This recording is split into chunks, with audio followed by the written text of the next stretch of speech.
E antes da gente falar sobre as técnicas recentes de edição genética, acho que vale a pena a gente mencionar que a gente, mesmo que indiretamente, a gente tem alterado o DNA dos seres que a gente convive e das plantas que a gente cultiva há milhares de anos através da seleção artificial, que é a seleção humana. Melhoramento genético. E como funciona esse processo, mais ou menos? Você consegue explicar rapidinho? Então, há milhares de anos, a gente faz...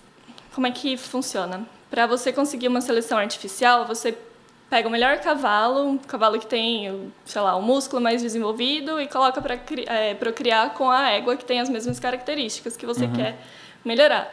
Então, é assim que a gente conseguiu, sei lá, mudar o milho, a forma como o milho deixar as frutas mais doces, reproduzindo as coisas que são mais parecidas com o fenótipo que você quer final, com a característica final que você quer. Desde a década de 70, a gente consegue fazer isso em laboratório. Entendi. Que daí são com as técnicas que existem antes de CRISPR, que é o zinc finger e o TALEN, que são dois mecanismos que eles têm o mesmo princípio, mas eles funcionam de forma diferente do CRISPR. E essas duas técnicas elas não foram tão bem difundidas como o CRISPR, por causa do alto custo, e elas também não eram tão específicas quanto o CRISPR é. Entendi. Então, acho que sobre essas técnicas antigas, acho que vale a pena... Você consegue puxar aí, Abla, o link? Que mostram a diferença dos alimentos e antes da gente domesticar eles e depois. É bem legal. Então, ó, se a gente for descendo aqui a tela, tem a diferença de como era uma melancia, acho que isso daí é em 1700, alguma coisa assim, e comparado com a melancia atual. Não tem nenhuma semente mais. Exatamente. Pode descer, né, Ela? Aí a banana, que antes era cheia de sementes, era pequenininha, e a banana moderna, que ela é bonitinha, amarelinha, inteirinha, sem semente nenhuma, facinha de comer. Mesma coisa para berinjela, que antes parecia Nossa, nem parece. uma semente venenosa, e hoje em dia é um negócio bonitinho e gostoso. Tem milho aí? Tenho milho. Esse daqui é uma cenoura. Eu vi isso daqui e fiquei surpreso. Porque, o cara devia estar com muita fome para comer esse negócio. Que é horrível. E cachorros também são um exemplo disso, né? Sim. Os cachorros são todos descendentes de lobo. Isso. Tá certo isso? Mas deixa eu te fazer uma pergunta. Eu tô correto em dizer que a minha cachorrinha, Judy... Mostra aí uma foto dela agora, que ela é linda. A Judy minha, que é uma cachorrinha da raça Lhasa, que pesa 3,5 kg. Tô certo em dizer que, na verdade, ela é um lobo mutante?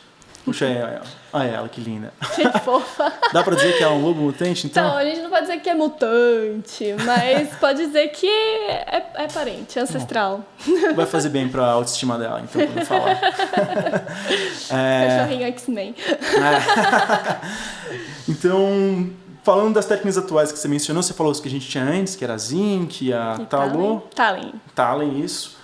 E essa que saiu agora, que é a CRISPR, que saiu há uns 3, 4 anos, qual que é a diferença dela para as tecnologias anteriores? Por que ela é tão disruptiva em relação ao que tinha antes? Então, como eu comentei, as outras técnicas elas eram muito caras e elas não eram tão precisas quanto a CRISPR. A CRISPR, além de ser barata, além de ser acessível, né, ela é rápida e ela é super precisa. Com poucas quantidades de nucleotídeo, de letrinhas, a gente consegue fazer essa edição. Então, essa eu acho que é a maior diferença.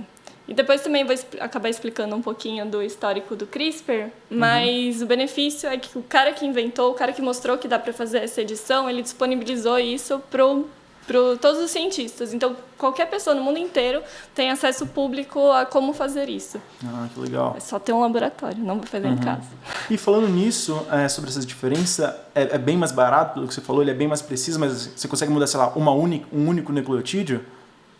Então é super preciso, é o mais preciso que a gente precisa. Que tem, por enquanto, que dá para ver, sim, porque tem um colega no meu laboratório que ele está tentando fazer correção de genoma de células de humanos. Então, existem pacientes que têm uma síndrome que chama xeroderma pigmentoso. Esses pacientes, eles não conseguem fazer reparo de DNA. Então, eles recebem a luz solar, que nem a gente comentou. Lesão de DNA é um evento espontâneo, uma coisa que ocorre com facilidade. Então, quando eles têm contato com o sol, eles não conseguem reparar e arrumar aquele DNA. E aí eles têm câncer muito mais fácil do que nós que temos o sistema funcional. E aí, o que é o projeto desse meu amigo? Ele está querendo corrigir mesmo esse defeito. Ele vai conseguir inserir uma sequência que produza as moléculas que corrigem o DNA nesse genoma. Então, é isso que ele está tentando fazer no mestrado dele.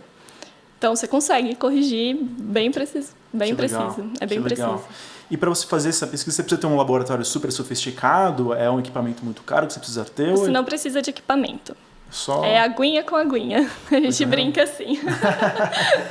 E como que ele funciona? Explica um pouquinho de onde que ele veio, qual que é a história da criação dele, como que foi descoberto? Bem legal. Em 1987, um pesquisador, eu não vou lembrar o nome dele, ele observou que tinha umas sequências repetidas e seguidas de sequências palindrômicas. Palindrômica, não sei se todo mundo vai lembrar, são aquelas sequências que você consegue ler de frente para trás, de trás para frente igual. Arara, entendi. que é a mesma palavra. Então, ele tinha sequências de nucleotídeos diferentes, aleatórias, e do lado sequências palindrômicas. Isso se repetia, né? O nome CRISPR são pequenos grupos de sequências palindrômicas repetitivas. E isso se repetia, ele identificou isso, mas ele não foi atrás para tentar entender como funcionava aquilo. Depois, em 1990, um outro pesquisador ele viu que essas sequências, não as palindrômicas, né? As que ficam entre as sequências palindrômicas, quando ele estudava o DNA e jogava no site, ele via que essas sequências batiam com sequência de DNA de vírus. E aí, na hora, ele não conseguiu explicar exatamente o que era aquilo, mas ele criou essa hipótese que provavelmente é para reconhecer alguma coisa estranha.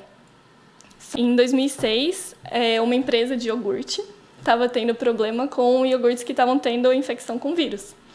E aí, eles não estavam entendendo o que estava acontecendo, e eles chamaram um cientista para explicar o que estava acontecendo e tentar resolver aquilo. E aí, o cientista foi lá, estudou, ele observou, né? Método científico, a gente observa. Ele observou que tinha algumas bactérias que não adquiriam a infecção viral e outras bactérias que eram suscetíveis. Então, ele observou que tinham resistentes e as que ficavam infectadas. E aí ele foi na literatura, tentou entender o que estava acontecendo, encontrou esses artigos e ele viu, essa hipótese falando que tem DNA de vírus, de repente é isso. E aí ele foi mais a fundo. Em 2006 a gente já tinha uma tecnologia melhor para estudar como que funcionava. E aí ele viu que essas sequências realmente eram de DNA. Além dessas sequências de DNA seguidas das sequências palindrômicas, ele também viu que uma enzima que chama Cas9, que é essencial para o sistema CRISPR, ela funciona como uma tesoura molecular. Então, ele observou as bactérias de iogurte que tinham essa sequência de DNA viral do vírus que estava infectando, elas não ficavam infectadas, elas eram resistentes.